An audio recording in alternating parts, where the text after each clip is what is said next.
iPhone 12 Pro এবং 13 নিয়ে যদি আপনি কনফিউজড থাকেন যে আপনার কোনটা কেনা উচিত, আপনি একা না। এই ২ টা ফোন নিয়ে মোটামুটি অনেক মানুষের কনফিউশন রয়েছে। আজকের ভিডিওতে আমি বলব আপনি যদি কনটেন্ট বানাতে চান অথবা ছবি তোলার জন্য স্পেশালি এই ২ টা ফোনের মধ্যে একটা ফোন নিতে চান, তাহলে কোনটা আপনার জন্য বেস্ট হবে। তো চলুন শুরু করা যাক। iPhone 12 Pro এবং 13 এ 6.1 ইঞ্চের একটা super retina XDR OLED display use করা হয়েছে। এইখানে ডিসপ্লেটা পুরোপুরি সেমই বলতে পারেন, অর্থাৎ ২ টা ফোনের ডিসপ্লেই হুবহু সেম। iPhone 13 এ A15 বায়োনিক চিপসেট এবং iPhone 12 Pro তে A14 বায়োনিক চিপসেট ইউজ করা হয়েছে। 14 থেকে 15 এর পারফরম্যান্স বেটার হবে, এটা অবশ্যই স্বাভাবিক। কিন্তু 14 এর পারফরম্যান্সও কিন্তু খুবই ভালো। আপনি যদি ফোনে ভিডিও এডিট করতে চান তাহলে iPhone 12 Pro তে যে A14 বায়োনিক চিপসেট আছে এইটা আপনার জন্য যথেষ্ট হয়ে যাবে। এইবার কথা বলা যাক এই ২ টা ফোনের মেইন যে ডিফারেন্স এই ২ টার ফোনের ক্যামেরাতে। iPhone 12 Pro তে ৩ টা লেন্স ইউজ করা হয়েছে, একটা মেইন লেন্স, একটা আল্ট্রা ওয়াইড এবং একটা 2x অপটিক্যাল জুম লেন্স। এবং iPhone 13 এ ব্যবহার করা হচ্ছে ২ টা লেন্স, একটা হচ্ছে আল্ট্রা ওয়াইড এবং একটা মেইন লেন্স। তো এইখানে আপনি ২ টা ইউজারের পার্সপেক্টিভ থেকে চিন্তা করেন।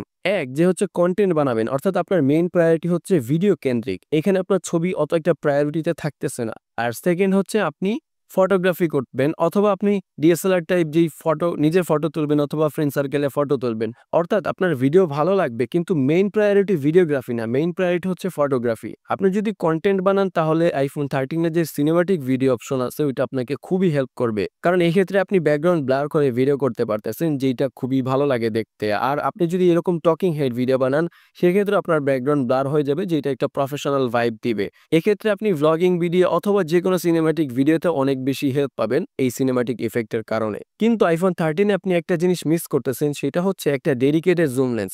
iPhone 13 এর 1x দিয়ে যত ভালোই পোর্ট্রেট তুলেন, এইখানে যেই 2x অপটিক্যাল জুম লেন্স আছে এইটার ধারে কাছেও যেতে পারবে না। কারণ একটা ডেডিকেটেড জুম লেন্স দিয়ে যদি আপনি পোর্ট্রেট তোলেন সেটা আপনার একটা 1x অথবা মেইন লেন্সের থেকে খুবই ভালো হবে। আরেকটা কথা, iPhone 12 Pro Max এ কিন্তু 2.5x এর জুম লেন্স ইউজ করা হয়েছে, অর্থাৎ 12 Pro থেকে ওইটা আরো বেশি ভালো পোর্ট্রেট ছবি তুলতে পারবেন। আর একটা ইম্পর্টেন্ট কথা হচ্ছে iPhone 12 Pro থেকে iPhone 13 এ কিন্তু চার্জিং ব্যাকআপ বেশি পেয়ে যাবেন।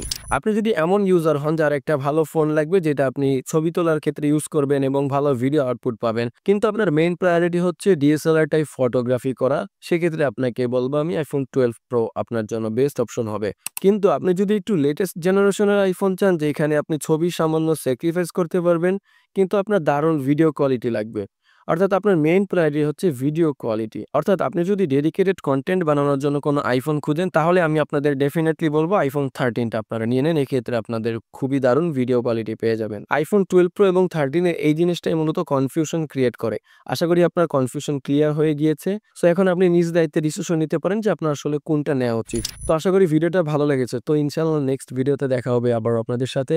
আসসালামু আলাইকুম। আর আপনার যদি এরকম ভিডিও দেখতে ভালো লেগে থাকে